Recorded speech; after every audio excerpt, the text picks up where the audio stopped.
Good afternoon, everybody. Welcome to the Bubblehead Fantasy Football Podcast. I'm with my co-host Eric. How are you doing today? Doing pretty good. How you doing, Robert? I'm doing good. Ready to talk some football. Yeah. We're doing it slightly different time this week, but excited to get through the episode here and talk about some football. Right. All right, let's go ahead and jump on in. So I'm doing a mostly college-focused episode today. Wanted to just go ahead and kind of start out with some of the kind of big stories here. So Kayshon Boutte, right? How do you think his draft stock has been impacted by his performance this year? God. I mean, he's not a top 10 pick anymore. That's for sure. I mean, right? It's hard to drop him too far. I definitely think as long as he's healthy, he's got a good chance to be a first-round NFL pick. But I mean, this was a player that could have gone 8th, 6th, in that Waddle, Devonta Smith, that type of range in the NFL draft. Yeah, I mean, I think his performance is falling fairly rapidly. Honestly, whenever I watch LSU, I am just shocked by how they're performing offensively, and it's funny to me that they're ranked 25. It's yeah, yeah. I mean, because who they beat? They beat Auburn and they beat Mississippi State, and both those teams are terrible. Like Mississippi State's at least decent, but these aren't teams that are any good. And so, but the thing is with Boutte, right, is I've seen him drop balls that he should be catching. I've seen him just look uninterested. Now, if you're going to look uninterested, just opt out. Just opt out. Yes. Seriously, though, just opt out. Every week he's hurting his draft stock, in my opinion. Yeah. I mean, if you just wouldn't have played like it's like Jamar Chase, in that COVID year, right? Like he just opted out, and he had nothing else to prove to anybody, and then he opted out and he went to the draft the following year. Like that's fine. But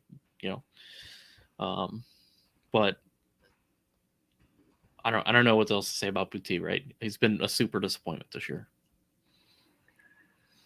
Yeah, I mean, my concern definitely was the injury going into the year, and it doesn't look like the injury, the injury looks past him. Like that's not the concern. Now it's desire to play football. Now it's, I mean, just I don't know. I don't understand why this player is still playing football on Saturday. Just opt out.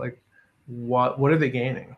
I think they're losing draft stock every game. Yeah. So what about the other big injury news here this past week? So Bryce Young sprained AC joint in his throwing shoulder. Is that a concern for you? I mean, it's a huge concern, right? This is a returning Heisman Trophy winner. They're number one in the AP poll this week after Georgia struggled. Part of that, I think, is because Bama took care of business so well, even with Bryce out for almost 3 full quarters. They were up 14-0, and Milrose took over the entire rest of the game, and they continued to dominate. But this is one of the issues with college football is you don't really have great insight onto what the injuries are. There are reports that it's a sprained AC joint, but I don't know how much I trust it. I guess if I see him playing in 2 weeks against Tennessee, all right, yeah, it was just sprained and he's fine and he'll be okay. But I wouldn't be surprised if this is a month-long, or more issue. Yeah, I mean, I think if I was Bryce Young, I think I would sit out, right? Just because it's his draft stock, right? If you get hurt more, then that's your draft stock. But my thing, right, is this injury something that can get worse? And if it can't get worse, then I think you should be fine. But I bring it back to whenever they were playing that game, it looked like he was going to come back in the second half, right? It looked like they were, going going to put him back in. There, he was going to play the second half, and it's going to be all everybody forget about the injury. It's not that big a deal. But the thing is, they didn't need him. So now it's a question: would he have played? Should he have played? Could he have played? Right? Yeah. Could he have played? That's the question. Yeah. So one of my big issues is like Nick Saban. What are you doing? It was either after the game or it was Monday morning when they were asking him about it. And he said, "Oh yeah, just shoulder sprain. He's had it plenty of times before. This is an issue." Like, to me, one, if you care about your young player, it's like, okay, draft stock is important. Two, even if you don't care about Bryce, at least you should care about the recruiting, like, ramifications if Bryce isn't a top 5 pick, to just openly share, yeah, he has this issue all the time, basically. Like, what are you doing, Nick Saban? Like, don't share that. That kind of concerns me, because it sounds like this has been a kind of a regular issue for him, having this throwing shoulder issue. Yeah, I mean, I didn't hear anything about that. I didn't hear him say that, but I mean, it's it's something to monitor. I think that's kind of where we're at. You have to monitor. You have to see what it looks like, and then what this is going to be. This is going to be something the medical staff and the combine is going to start poking. Yeah, they're going to be like, yeah, what is this? What's going on here? So yeah, I mean, until this this injury, I didn't know this was a potential issue, but Nick Saban certainly alluded to that this is a potentially chronic issue. And that's what you're talking about is, hey, is there like a real issue, that's going to affect long-term performance? Hopefully not. But again, like I said, it's so hard in the college game because they aren't under the same regulations that the NFL is. They don't have to report on injuries almost at all.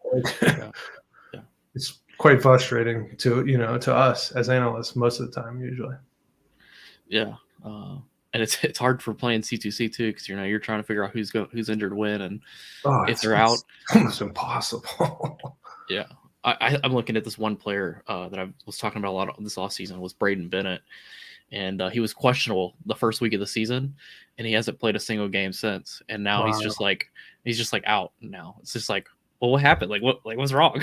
Right? Like, what is happening? You don't know, because that's the way injury reporting works. Yeah. So unfortunate. Yeah. So, but what about DJU, right? Clemson guy, he had a terrible year last year. He's finally looking like he's at least doing something. Obviously, I don't think he's going to be a first-round pick or anything like that this year, but I think he's putting himself back on the radar. What do you think? So here's the thing. DJU was, by most statistical measurements, the worst quarterback, or at least among the worst quarterbacks in the ACC last year. Now, DJU is looking like a very good college quarterback. The last 2 weeks has really ascended. I mean, his game against Wake, he was fantastic. And his game against NC State, which is a huge game. Honestly, it probably decided the ACC Coastal, in my opinion. I mean, North Carolina State is a very good team. If you listen to this podcast, I'm pretty bullish on them. And they've got a good defense, and they played DJ well, but he made it happen. He took care of the ball, in the air, and he had a great game, on the ground. My question is he a potential NFL QB? I mean, we know he had the recruiting acumen coming out of high school. But what this does for me the last, few weeks is it puts him on the map for 2024. I think if he can play another year, which obviously Cade Klumdick, makes it more complicated. Perhaps he needs to transfer, or maybe he's gonna just keep putting Cade on the bench. But I think TJU is a year away from being a potential NFL player. Yeah. I think his best case scenario is a late first round pick right now. Like best case scenario, maybe if he continues this upward trajectory into 2024. So definitely a project. Yeah. But what about Jaden Ott, right? True freshman. What do you think about this guy's career? Hey, I mean, what's the last University of California player that's been exciting to you, for fantasy projection? I mean, he's been up and down in terms of his performance a little bit. It's been mainly relative to competition, but let's be serious. University of California, not only are they one of the I don't know. They're one of the 40 worst teams in the country nationally. They might be one of the 20 worst offenses. Like their offense is a joke. But Jaden Ott is like really their only, bright spot. He's shown an ability to run. He's shown his ability to play in the passing game as a running back. I mean, he's on my radar. This is a player that wasn't on my radar at all, to be honest. He's now on my radar. If he continued to do this, I think best case scenario is he transfers, whether it's at the end of this year or end of next year, to a better program, because he's certainly past the I'm a small school, or not maybe small school, but like poorly competing school and doing well. Yeah, I agree with that. I think he's had a really solid start to his career, right? It's one of those situations where he was kind of came out of nowhere. A lot of people were just kind of he wasn't. I mean, he was a good prospect. He's a decently rated recruit, but he's really outperformed expectations, I feel like, and he's put Cal at least somewhat on the map in terms of C2C assets. So I think he's an interesting player, and I definitely think it's somebody to keep an eye on and track what he's doing moving forward. And you can probably still get him next year, honestly. In most drafts, I would say you can probably get him. Yeah, if you're playing in C2C leagues that don't have waiver wires, most likely he's going to be available in the next year's draft. And if not, honestly, it might be worth, throwing out something, a trade for Jaden Ott, because I think worst case scenario is you're going to get a very solid college fantasy football producer. And I think he's shown his potential to be an NFL player. I think that's a bit of a long shot, but the potential is there. Yeah. So moving on to Javonte Barnes, right? Is he the best OU running back since Adrian Peterson? I think that's the question.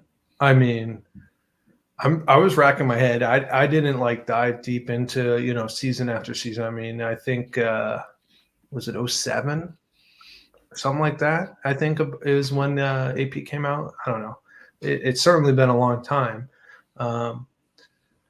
But my goodness, does this freshman look good? Even in a whooping by TCU. Good on TCU, by the way. Javonte Barnes, 100 yards. I think he had one. Was it 2 touchdowns? I mean, this kid looks good. He's fast. He's strong. He's explosive. I mean, this kid, I think he's got NFL written all over him. I'm very excited by this young running back. Yeah, he looks like he's going to be a good, really good player. I think it's too early to compare him to the best OU running back since insert player here, but because I mean you have to put a career together. But honestly, Oklahoma hasn't been like a big running back school since AP. They've produced a couple here and there, but they really haven't been. But yeah, I mean, he's definitely somebody that's looks like he could be the real deal, right? And in a draft, we're talking, 2025.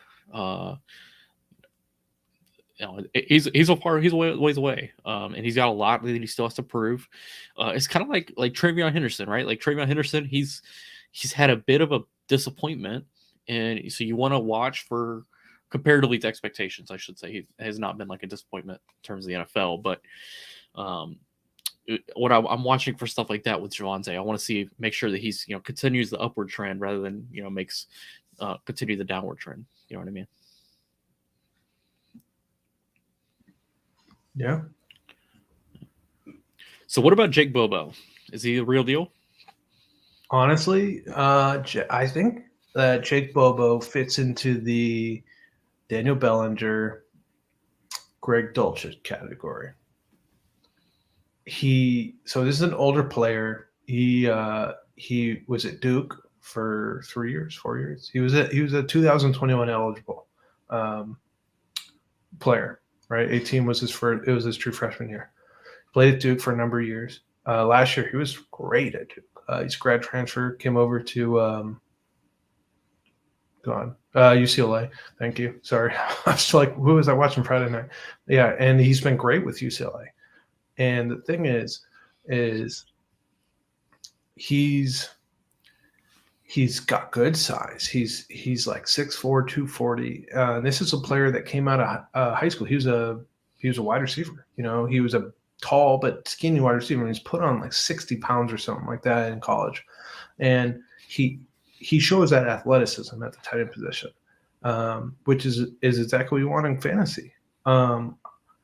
I honestly, Bobo wasn't really on my radar, and then I was watching Washington UCLA. It was at the Rose Bowl Stadium, 4-0 against 4-0, and Bobo just kept making play after play. This kid's pretty athletic. Like, he's not Kyle Pitts by any means, but he in my opinion, on the tape, he checks the athleticism box for sure, and he's got really solid hands. He's a good route runner. I'm really interested. I mean, he's an older player, which it dings him a little bit, but I think that could create value for you. I think this could be a really good 3rd round, 4th round rookie pick in your fantasy leagues that could have some upside, in 2 or 3 years to develop. Yeah, I think he's a really good story. Now the question is he a real deal? And so when I think of real deal, I want a guy that has shown something before their last like kind of 2 seasons. But I'll say this: Jake Bobo produces. He's got 700 yards. He had 73 catches the past season, and he's on pace to do roughly the same, if not better, than what he did last year. And the thing that he did is he did that at Duke. Duke was an absolute mess last year. Like, to do that there, that's inflate those numbers by 10-15%, and that's what like a normal school would have. Yeah. So what I'll say to this though is if you have those numbers, you should be going into the draft.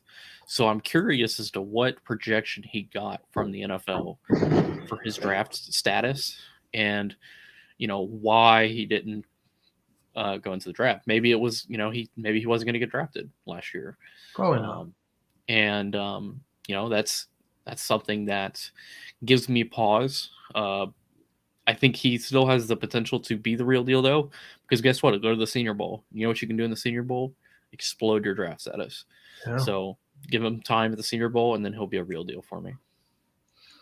Yeah, I mean, I think this is a day 3 prospect in the NFL draft. Best case scenario, I think 3rd round draft pick. But this is a player that for most people, certainly for me, wasn't really on my radar at all. And all of a sudden, draft value is going up significantly. So, if you're in a waiver wire league and they're on the waiver wire, please go grab Jake Bobo. If they're on a C2C roster, I think going to trade, low key is good. 1, you're going to get production at the college level. And 2, I think there's a chance. Like, right? I look what Daniel Bellinger's doing right off the gates, like through 4 weeks is showing some potential. I think he's a similar type of player. Yeah. So what about Jahmyr Gibbs? Do you think he's Alvin Kamara 2.0? I mean, that's a big ask. I mean, the last running back to have the sustained fantasy success of Alvin Kamara is God. What's his name? The Philly running back, the speedster that went to Buffalo for a few years. LaShawn McCoy. McCoy, thank you. Yeah. LaShawn, yeah. I mean, I do want to say real quick, Aaron Judge just hit home run 62 for anybody that's wow, baseball did fan. he really?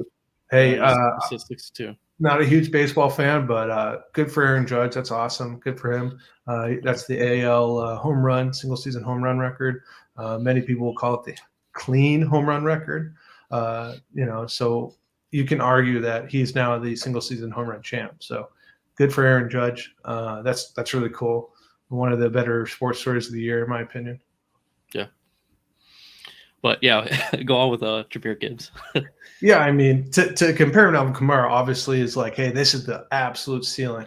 But Gibbs, we saw what he did at Georgia Tech for 2 years, right? He was the there's a reason why Georgia Tech fired their coach this year, in September. Like, they're a mess, but Jahmyr Gibbs was able to be a superstar in spite of that. And what did he do? He came to Alabama, and he's like, he hasn't. It's honestly been kind of a disappointment. You think? Like, I mean, compared to expectations. So I think you got to realize, like, we were until this past week, we were in non-conference play. So, like, they weren't going to just use them up. What happens when they get into conference play? He runs for 200 yards and he has 2 rushing touchdowns. Now, granted, those 270-plus touchdowns. Yeah, those 2 touchdowns were like 170 yards each, or 140 yards each. Yeah. And those were both absolutely blown assignments. But they were. But what had happened? He got to what? I think it was 22.3 miles per hour on one of those rushes. Oh, yeah, he's super fast. He shows he has the elite. That's elite. Anything over 22 miles per hour is elite high-end speed. Additionally, he's shown his efficiency, which is similar to Kamara, and that's kind of why I relate him to Kamara. He's not a Jonathan Taylor who's going to run 350 times, 400 times in college. He's not that type of running back. He's elite because he can do everything. Like, he can run up the middle, but that's not his strong suit. But other than that, he's elite, right? And pass catching, get into the edge. His value is going to be in a PPR format, really. I mean, my question to you is, like, what's the draft capital going to be with Jahmyr Gibbs? I think that's going to really affect his fantasy value, going into his rookie year. So I think you have the wrong ceiling comparison here. I think Alvin Kamara is not the right guy. I think it's Chris Johnson. Remember the speedster from Tennessee back in the day? I think that's the ceiling. Interesting. Because you're talking a guy that's like, a elite athlete, super fast, and if he gets some separation, he's gone. There is no catching him. So, yeah, that's my thing, right? I think at his best he could be Chris Johnson. Now the question is, can he get the volume that Chris Johnson got when he was in Tennessee? I don't think the answer is yes to that. Now the reason I don't think the answer is yes to that is because the NFL doesn't work that way anymore. Very few teams do use that volume like that. And I don't see Gibbs doing that. So I think what you're probably looking at is probably like a 60-40 split in the NFL. And I think he gets I think he's going to get second round draft capital. And I think he could sneak into the first round just depending on which team is drafting. It's just like Travis Etienne whenever he got drafted in the first round, right? I don't think anybody really expected him to go in the first round, and he probably shouldn't have gone in the first round. Probably should have been a day 2 pick. But the Jaguars traded back into the first round, grabbed him. So, okay. That's a really interesting comp, Chris Johnson. I think you're right on it. I think you're right. I think it's better than Kamara. I was really linking him to Kamara because of the contact balance that Gibbs shows. But, thinking back to Chris Johnson, he 100% had that too. And obviously he had the elite explosion, in speed. Interesting. Yeah, I think, right, Kamara, and so far this year we're seeing it, right? The landing spot with Sean Payton's offense seemed to be a big factor to why he was so elite in fantasy. Obviously, he was a great player, but he's also been hurt. He's also been hurt both years. Yes. But the fit is really what I'm getting at. Like, where does Jahmyr Gibbs land? I think that's going to be super important. If he lands in a place where they're going to use him creatively, that they're going to really maybe not design their offense, but at least design plays around his skill set, I think he could be great. But if they just try and take him and say, this is how we play football, let me jam you into this hole, whether you're a round peg into a square hole or, whatever, that's what I worry about. I think he's a great fit in Miami. I know he's not going to get drafted to Miami, but I think he would be an elite fit in Miami. I think that's the dream fit. And you're right. I think he would. And I think the big thing is how much control over the team does Mike McDaniel have? because Miami, I don't think they've drafted anyone in the top 4 rounds at running back in the last like 7 or 8 years. So, like a super long time. Like they don't invest in running back. But with the new head coach, maybe he has a say. And I got to say, seeing what I've seen so far with Mike McDaniel and how he uses his talented players, I would be super excited about seeing Jahmyr Gibbs there. Yeah, I think another interesting spot too is Arizona with Kyler Murray. It's a little bit, it's kind of the Chase Edmonds role that they had before he obviously left. I mean, we've been talking about running back to Arizona for a while, but was it last week? I think we were talking about how we're like really worried about Arizona in the future. So because of that, I am a little worried about anyone that goes to Arizona. I think they're kind of like a sinking ship, to be honest. But the potential is there, certainly. So moving on to Zay Flowers. So he stayed at BC, obviously, or Boston College this past season. Do you think that sank his NFL draft potential? I think that it certainly reduced the ceiling. Like, I mean, Zay Flowers is looking great so far this year. If you haven't seen the touchdown catch, he had a long touchdown catch this past week. He mossed the living crap out of this defender. Like, Phil Jakovich totally underthrew the ball. And and this isn't a big guy, right? Randy Moss was like 6'4", like a huge dude. I think Zay Flowers is like 5'10", 175. Like, he's not a big dude. But he just elevates and just like goes right over the guy and just scoops it out, at like the 2-yard line and, ends up in the end zone for a long touchdown. I mean, Zay Flowers has been super dynamic. His connection with Phil Jakovich has been great through the last couple of years. I think this is a player that's going to do very well at the combine. I think he's very quick.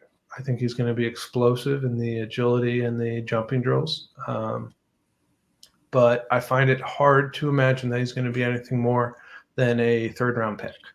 So I think we're like flirting between day 2 and day 3 draft capital. Now, if he transferred to Alabama, if he transferred to Texas, go to Quinn, if he transferred to a bigger program and he really had some success, I think, 2nd-round pick was definitely, possible. I think if he blows up the combine, he's going to be second round, maybe 1st round, not 3rd round. We'll see. It's just hard for me to imagine that a BC wide receiver, right, that, he's produced pretty well, but it's like at the ACC and you're like, yeah, you're BC. And like, I think he'll do well at the combine, but it's not like he's small. Like, he's like 5'11" at most. I don't think he's more than 180, 185 pounds. Be one thing if he was. Yeah. Sky Moore did the same thing, right? What, pick 52? Like, that's the 2nd round, yeah. Yeah. And I guess that's what I'm saying. I think that's a ceiling. But say he went to Alabama, right, to play basically the Jermaine Burton role, which Jermaine Burton looked very, very, replaceable so far. 1st-round pick was totally, in the picture had he gone to a program like that. Yeah, so I actually disagree with you a little bit about Jermaine Burton. I think he has been better than the numbers say he has, because honestly, Bryce Young's just overthrown him a little bit. They're still trying to get on the same page, it looks like. So, so Zach Charbonnet, do you think he's going to regret not declaring for the draft? I find it hard to not. Sorry, that should be the 22 draft too. We had a little bit of typo there.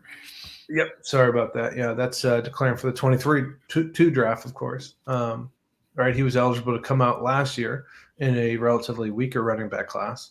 I think he's going to regret it. I mean, you've mentioned it a few times already, right? All these players, they're connected, whether it be the Senior Bowl, they have a really good connection to NFL scouts and whatnot to get a good idea of, when people are going to be drafted, talking to potential agents before they actually sign. They have an idea. So I'm sure that was a factor. But I don't know. I just I find it hard to believe that he's going to get this big bump in draft capital this year. Like, he's a day 3 running back in my opinion. Like 4th round at best. He's big. Yeah. He's got decent speed. He shows, decent usage in the passing game, but like, I don't know. He just seems kind of like especially in this draft class, right? There's easily 6 running backs that I think are better than him.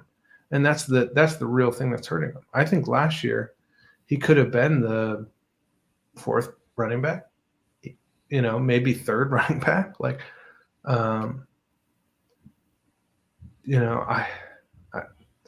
he had a great year last year. So I don't see what this year was really going to benefit him. Well, I mean, it's possible that he just wanted to go back and get his degree. So my thing, right, too, is just like it's possible that he just didn't get the draft capital that he was looking for from whenever he was like talking to the agent, and then he's not going to do any better this year in terms of his draft capital. But that's probably where he's locked out at. He doesn't look like a terribly like athletic guy.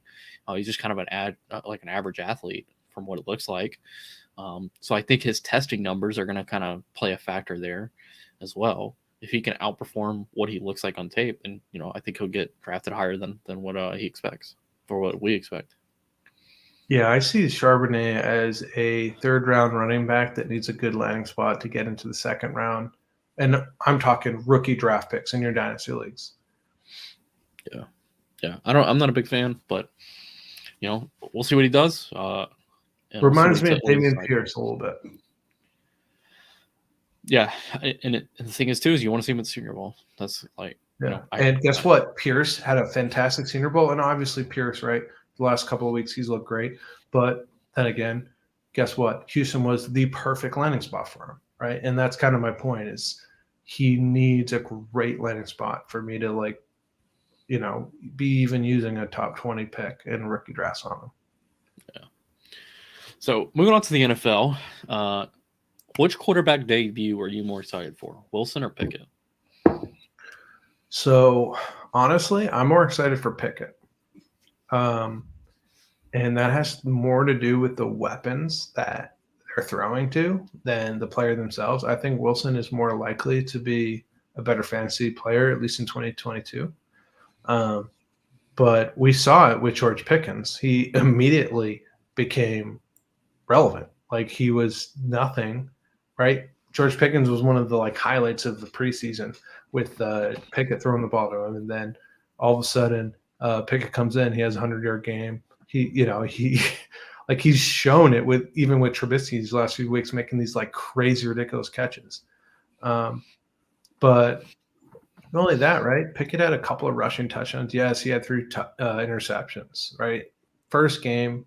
And guess what? His next game's not going to get it easy either. He's going up to Buffalo to play. But it's close. I was impressed with Wilson. Not only did he look pretty good, he won the game, right, against a good team. So I think it's Pickett. That's not close. Really? And I was a Pickett hater this offseason. So I'll say this about Pickett, what I saw. So one, I'd like to say too, I grabbed Pickens off the waiver wire this past week in a redraft league. So, Smart. Yeah, Smart. so I was pretty happy about that. But Pickett looked like he had control of the offense, right? He looked like a guy who was, an old rookie. That's what he looked like. He looked like a guy who is old. And now I think that his ceiling is still average to slightly above average. I think that's a ceiling, but I think that's fine for this offense. This offense has plenty of weapons. You don't need some guy that's going to be, a superstar to win. You just need a guy who's going to get him the football. Yeah. So I think I was really, really happy with Pickett's debut, and I think he has something to build off of. And Wilson, I thought that he improved on some of the areas that I have been knocking him on this offseason, and that's mostly, jumping it down to the running back. He's finally, kind of figured that aspect out of the game. But want to see what else he's got. And you know, I still think there's some bad things on the tape there that are questionable. But with Pickett, like, you know, that's his first game in the NFL. He obviously they didn't game plan around him going into the game, but then so did the defense also didn't prepare for Pickett. So I think there's some areas where you can see like the Buffalo Bills, I think, are going to try to really confuse him up front and try to, you know, make him think. And I think that's going to be kind of where he is able to either make a difference or, you know, really struggle. Yeah, I mean, if Pickett can do anything at all against that defense, that's a huge success. Like, I expect him to lose by 2 touchdowns, but if he can even look decent, I'll be happy. On Wilson, hey, I'm going to give him credit. First game back from the knee surgery. Guess what? 4th quarter game-winning touchdown drive. Good for him. Yeah, it's all that matters in the NFL is winning games. So, but moving on to the wide receiver one in Cincinnati, I'll wager you this: who do you think performed the best in terms of fantasy value in Cincinnati when T. Higgins and Jamar Chase play together? Who do you Value? think who do you Are think you his talking just straight production? no or straight production? Who has performed the best when both Higgins and Chase play? I remember seeing someone put this out on Twitter, and it's Higgins. It's Higgins. It's slightly Higgins. Yeah, it's Higgins actually by a few catches. Like, I think it was like, because it's only been like 8-9 games that they've played together fully, and it's been Higgins by, I think it was like 10 catches, and then almost like it was like 7,500 yards, something like that, and then I think he had less touchdowns, or like one less touchdown or something. This is a ridiculous question to ask even 2 weeks ago. Yeah, but I mean, at this point, not for Dynasty. I don't think for Dynasty, but especially if you're playing redraft, this is a super relevant question. Rest of the season, I honestly think that Higgins might be the guy. And it's not because Higgins is a better wide receiver. To me, we saw it so blatantly on Thursday night. They doubled Jamar almost every single play. And even though they had David Howard as a good cornerback, but first of all, he was hurt, right? He was playing with a bad hammy. But, like, I don't care. He's good enough when you have one-on-one. You're gonna connect. Yeah. So moving to the question real quick, should I trade James Conner for Breece Hall and Kareem Hunt? What's your thoughts? I'm trying to rack my brain for a league format where this wouldn't be like an obvious yes. I think the only situation is in non-PPR. It's the only time it's like a question. But I'm still taking Breece Hall and Kareem Hunt because I think both of them give more value, and Breece Hall has better ceiling potential than James Conner. And I think with James Conner, I think his peak was last year. And the Arizona offense just doesn't look very good. So I don't think the touchdown volume is going to be there like it was last year. Yeah, I mean, I have to assume this is a redraft question. It is, yeah. So in a redraft situation, even if it's non-PPR, I'd prefer the package, right? Breece Hall and Kareem Hunt because, all right, choose whichever one you prefer and then trade the other, like, you know what I mean? Like, if you trade that one of those players and another person, the package overall should be better. And like we've said, James Conner has a chronic injury issue. It hasn't cropped up quite yet. I mean, there was the one game he got knocked out early, but he came back the next week. But, I mean, what have we seen from James Conner to be excited about? I mean, you saw last year a bunch of touchdowns. Sorry. This year is what I mean. Yeah, this year there hasn't You're right. been much. I mean, last year he was amazing. He was. Yeah. But we haven't seen any of that James Conner this year. I think he's got like one touchdown on the whole season, and his big thing last year was touchdowns. I don't think it's James Conner. I think it's the offense. I don't think James Conner is any different this year from last year. I agree. I agree. And the offense looks like crap. Yeah.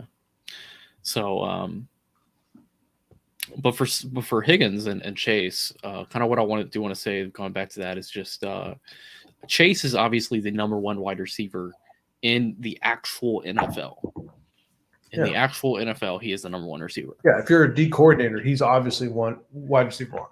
Yeah, but in fantasy, it's T Higgins, and it's T Higgins. Closer.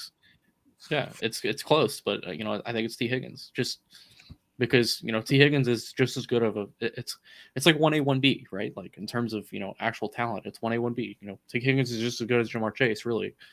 And he's just as good of a pass catcher as T Higgins or as Jamar Chase. So Joe Burrow has no issue throwing it to him. So I gotta fight you a little bit on that. I'm not a big fighter, but right, if I was to like re-rank wide receivers for the rest of the year, I'll say I think that Jamar should be like wide receiver 6, and T Higgins should be like wide receiver 10. Like I slightly prefer Jamar mainly because his ability to have 45-point games. But yeah, they're certainly way closer than they were being drafted. T Higgins is a floor play, whereas Jamar Chase is a ceiling play. I agree. I definitely agree. That's where it gets down to. That's the big difference, I think. So, what about Josh Jacobs? Has he finally found the usage you need to consider him a stud?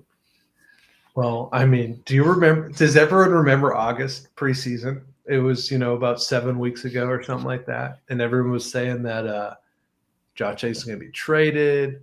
Zamir White's obviously the number one, right? We were so worried because Josh Jacobs was getting a lot of snaps in the Hall of Fame game. Do we remember that? I remember when Kenyon Drake got released, and I was saying Josh Jacobs is a low RB1, high RB2, because this is what we thought. I think at least this is what I thought. Like, you get rid of the pass catcher, everything opens up. There's nobody there to take anything from you. Because Zamir White he's just a big guy, right? Like, he's not gonna take away Josh Jacobs running snaps, in my opinion. I like Zamir White, long term, but he's a rookie. He's not like this super amazing talent rookie, and he's playing with Josh McDaniels, who for the last for several years he was with Bill Belichick. Like, I think he values, like game smarts, like the veteran savviness of Josh Jacobs. And guess what? Josh Jacobs was a first-round pick for a reason. This dude's got talent. We're not talking about, some 5th-round pick. Like, Josh Jacobs is very, very talented. Yeah, I think getting rid of Kenyon Drake signaled to me, too, that they weren't going to use a committee. So, that was kind of the thing, too. Like, I thought that in a lot of the drafts, like, right afterwards, Josh Jacobs kind of skyrocketed in value a little bit. But I mean, yeah, I don't think the usage is really that surprising. Yeah, I mean, the last 2 weeks, the big thing, right? The thing we've been waiting for since 2019 is the passing game. And I think he's got 6 targets, both games. Right? Obviously, he ran like crazy. He had a great yards per carry, and that's not what he's been doing through previous weeks. And I don't expect that to continue going forward. But if he continues getting this passing game work, I think we're going to see another running back 1 season. We're going to see another top 12 year from Josh Jacobs as long as he continues to get 5+ targets a game. Yeah. So what about Waller and Kittle? Are you giving up on him? The only way I'm not is if I own them, right? Like, that's like the only reason I wouldn't. And it would be completely because I'm just praying. I mean, not only do you have to worry about Kittle's injuries, Waller's had a couple, but not nearly this, sustained injuries that Kittle has. But like, they're not really getting the use. They're not. Like, I mean, Kittle's only played 2 games, I guess. So, small sample size. But like, Waller's not getting targets. They have Davante Adams. Like, Kittle was used as a left tackle yesterday. To be fair on that, they don't have what's his name, the superstar, the old Washington left tackle. Trent Williams. Yeah, one of the best left tackles in football. He's out short term, I believe. So they used him a lot to shore up their backup. And the backup then got hurt too. The backup. That's a very good point. That's a very good point. That could be the reason why he's being used so much to block. But still, it's like, what am I going to wait 2, 3, 4 weeks until Williams is back and he can be that? Well, he might be hurt again by then. Like, Kittle's not a young guy anymore, nor is Waller. So if you can find someone that's going to give you value because of the name of these two players, I would do it. I'm terrified to roster these two players right now. I think that in a year from now, they could be worth like close to nothing. I'm not ready to fully give up yet, mostly because, like you said, I do own them. So I'm holding out hope. Right, a little biased analysis. Yeah, I'm trying to keep the faith here. But I mean, no, it's concerning. But I mean, at the same time, like, look what we just saw from TJ Hawkinson, right? Like, TJ Hawkinson had a bunch of terrible weeks, and then he finally blows up. Like, if TJ Hawkinson can have like half the production that he just had last week, like he's back as a tight end one, right? Like,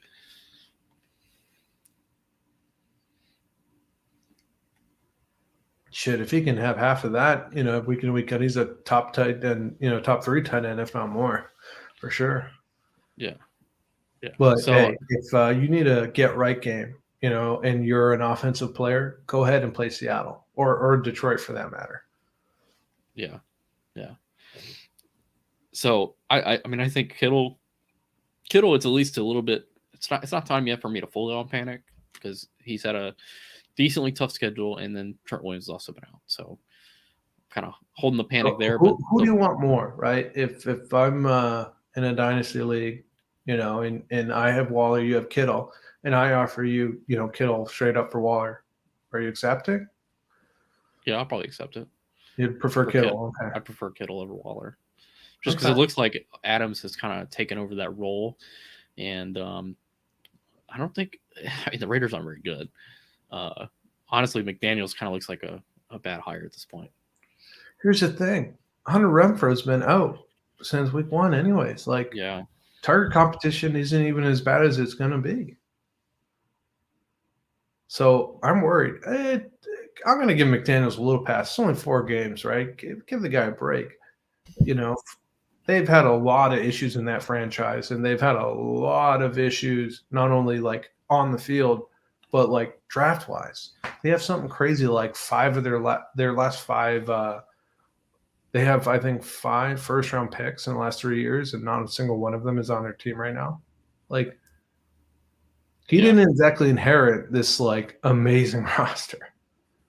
I mean, that's fair, but at the same time, like, I want to see a little bit more production with, what is a pretty good offensive core in Davante Adams and Darren Waller and Derek Carr.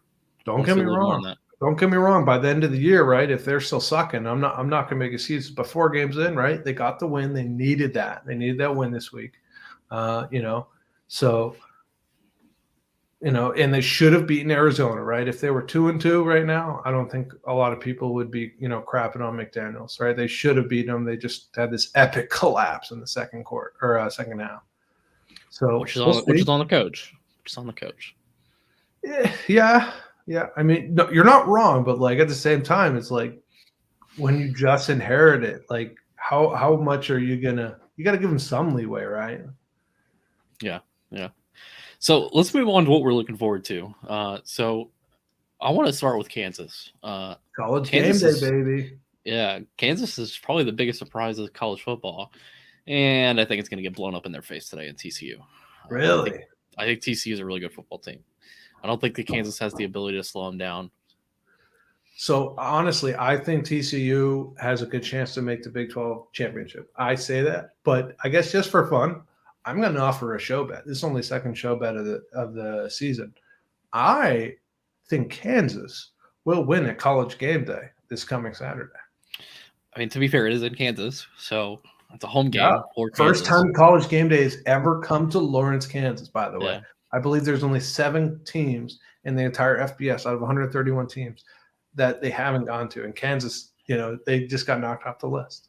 Yeah, I am taking TCU, but I don't think it's like – I'm guaranteeing you TCU is going to win. So are you willing to put, a show bet on it, or are we just going to, I don't know about that. I'm not that confident in TCU. So I agree with you. I think that Kansas can't stop them defensively. Honestly, I think Kansas's strength is their offense. It is. Lance Leipold is a fantastic game planner. Like he knows how to make explosive runs. He did it at Buffalo tremendously, and he's done it at Kansas. He knows how to scheme to just have these, like his explosive run rate is insane. I mean, honestly, as great as Kansas is probably feeling right now, I think they should be worried that Lance Leipold is doing so well that, a Wisconsin who just fired their coach, Nebraska who recently fired their coach, they might just go ahead and pluck old Lance Leipold and say, can you bring this great stuff, this program building you do to our teams? Yeah. But TCU, TCU, I want to give them some flowers too. They absolutely put a whooping on Oklahoma. They look great. So I'm a little biased towards Kansas. I'm a big fan of Lance Leipold, and I'm so happy that Kansas is finally ranked. It's about time. They only have to be 5-0 to get it ranked. But sorry, go ahead. What's your thought on this game? I just think it's TCU. Like, they have an elite receiving core. They have a young receiving core as well. This isn't like a team that is, this is the last year before all the seniors leave, like kind of thing. This is a good football team, and they're a young football team. I think they're a team that's going to grow as the season goes on. And I think that Kansas is a good test for them, but I think Kansas is going to get beat by them. I think it's going to be a close game, though. I think it'll be a one-score game. Yeah, I'm super excited for this. I think it'll be a relatively high-scoring affair. Whoever has the ball last. Yeah, I think we could have whoever has the ball last. I hope so. Good for the Big 12. Like it's good to see. The lower, the lower tier Power 5 conferences like getting some love. Right, Texas and Oklahoma aren't ranked, but look at TCU and Kansas. Yeah, I do think it's kind of funny that Texas and Oklahoma. Obviously, Oklahoma just lost Lincoln Riley, and then Texas. It kind of looks like they're teetering on this thing where is Texas back? Is Texas not? No, Texas isn't back yet. Like maybe they're just thought that they're just not a good football team. I mean, hey, obviously, right? They lost Quinn Ewers against Bama. They did. Yeah. They did. So I'm going to give them, a pass. Yeah, they have a pass. They have a pass this year, but we have a Red River rivalry happening this week.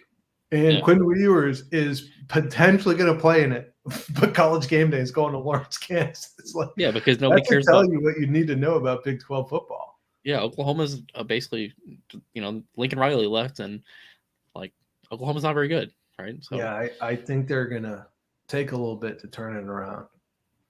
Yeah, I think they're going to go to the SEC and they're going to get just stomped for the first couple seasons. Maybe not Oklahoma. Maybe Oklahoma will be back by then, but they might be the new Missouri, come into the SEC thinking everything's going to be great. All of a sudden, they just suck, Yeah. But moving on to the other team that joined the SEC, Texas A&M. So I'll give you two scenarios. If Jalen Milroe plays, does Texas A&M pull off the upset? No, I don't think it matters. You don't think it matters? I don't think A&M. I think they're a mess. Yeah, they can't score. But I'll say this. They couldn't score last year either. And against Alabama, they played better. So it was different. And it was in Texas A&M. So it was also in A&M. Good point. I think that honestly wouldn't be surprised if Bama outscores them defensively to A&M's.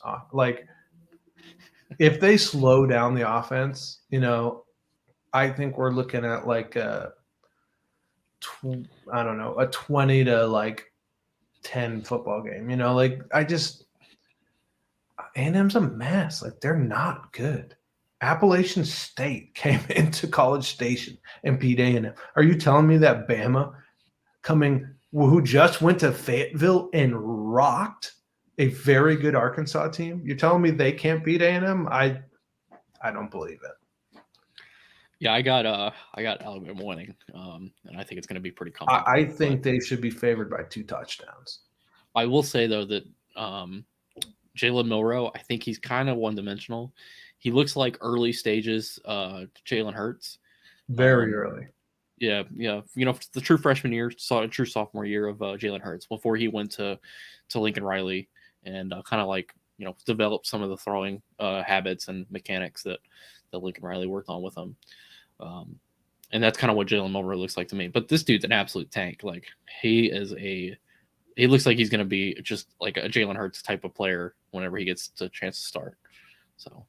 Yeah, I got to say, as bad as I thought Alabama played against Texas, I thought they made up for that against Arkansas. Arkansas is a really good football team. Arkansas should have beaten Texas A&M a week ago if it wasn't for I think it was like a 2nd and 2 or whatever. KJ Jefferson went for the keeper over the end zone and fumbled at the goal line, and A&M scooped and scored, and they ended up winning by 2 or maybe even 1, right? And it was a 14-point play.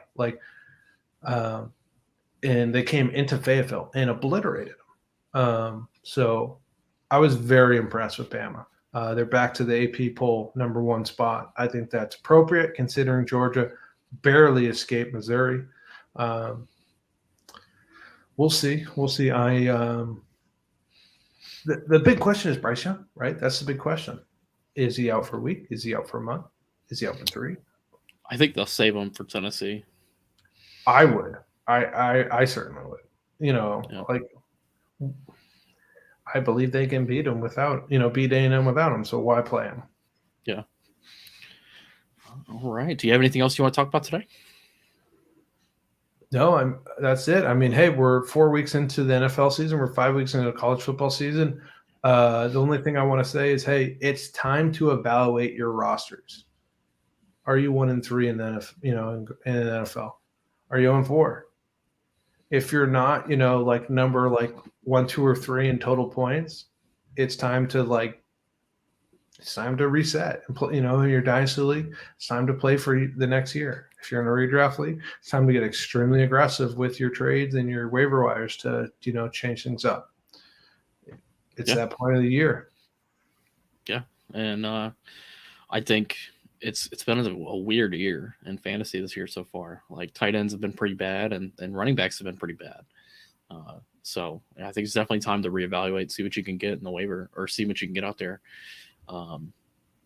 There's looks like there's going to be some solid running backs in the waiver wire this week. You got Tyler Algier. Cordell Patterson just went on IR. We didn't really mention that, but yeah, I think that's something worth mentioning. With Cordell Patterson going out, Tyler Algier looks like the next man up, and we'll see what he can do. And I think it's possible he could steal that backfield if he plays really well with Cordell Patterson out. And then Cordell Patterson might be reduced to a kind of a supporting role. Yeah, I still like Cordell Patterson for 2022, but you're right that Algier is a very interesting pickup in the meantime. Who knows how long, right? It's at least 4 weeks. It could be longer before Patterson comes back. But, right, if we want to talk about injured running backs, we have to talk about the king, Javonte Williams, who had a very serious knee injury, ACL, MCL. He had multiple ligament tears, and he's either having the surgery today. He'll have it sometime this week. Huge loss. One of the superstars of Dynasty Fantasy Football. My question to you is this a player that you are still investing in? Or are you concerned that this is going to knock him out, at least for production-wise for even 2023? If I have a bad roster in Dynasty, I'm absolutely sending off Javonte Williams offers. To acquire, right? To acquire, yeah. Yeah. So I'm seeing how low I can get him. He's very young. So that's a huge thing. He's super young, right? It's only second year, but he came out in the draft young. But the issue is a bad knee injury. Yeah, this is the issue. Is you're looking at 2 years going basically because he's not going to be the same player. Likely going to miss, or at least not be full. Think of Saquon last year. Remember Saquon? He didn't look right, and obviously he got unlucky. He had that bad ankle sprain. It was 5 or 6 or whatever. But look at J.K. Dobbins, similar thing, right? It was only this week, week 4, when he finally started to look good. Well, guess what? We're talking 5 weeks of difference in terms of the calendar when this injury happened.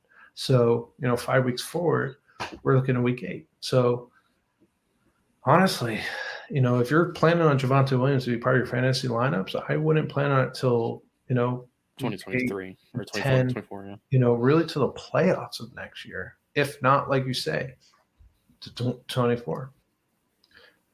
Yeah. And it hurts me. I mean, God, I invested heavy in Javonte. It hurts me bad to see that is terrible. But he's still a very young player. So even if it is until 24, until he's good, he'll still be quite young and still could give you a couple of really good years.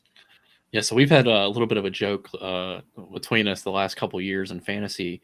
If I draft you to my roster, you're way more likely to get injured. Yeah. Every high running back that I drafted has now been out for at least one game, if not more. Did you draft him in your redraft leagues? You son of a god! You did this. You did this. I drafted. Robert has this curse to him. I don't know what it is. I drafted Javonte. I drafted Alvin Kamara. I drafted JT, and then I drafted Michael Thomas, who just got hurt. I drafted Chris Godwin, who got hurt again. I have who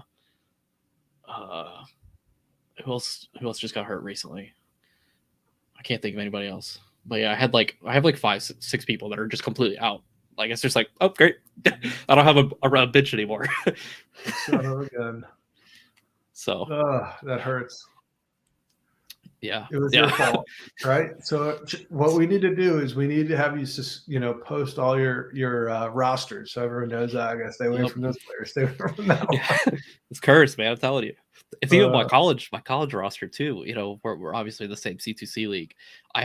There was 1 week I had 12 people out on college. 12 of 45. Like it's a fourth of my roster is just gone. Yeah. So. And all starters too, like not people that I just drafted. Yeah. Like these were all dudes who were supposed to be starters. So yeah, it's crazy. But I should have told you. Get rid of Javonte. But wish I had known. Yeah, no, we're kidding. No, obviously, yeah. Hopefully Javonte comes back healthy. But prayers up for Javonte. It's horrible to hear that. Yeah, it's a dangerous game. It really is. Yeah. But yeah, that's pretty much it for the episode today. Anything else you want to say to everybody? Well, just thank people. Hey, sorry that we're changing up the schedule a little bit here. Thankfully, Robert is being very flexible. I have a little bit of commitment later in the weekend. I won't be available our normal showtime Thursday. But hey, Robert, it's great to do this episode with you. And please, everybody, smash that subscribe button. Please, it really helps us out with the algorithm, get people to see our content. We really enjoy sharing this with you. Please, throw your comments in, give us your questions, and please get us on Twitter. Our handles are right below. We'd love to interact with our followers. Yeah. We thanks everybody for listening, and give us a follow. All right, thank you.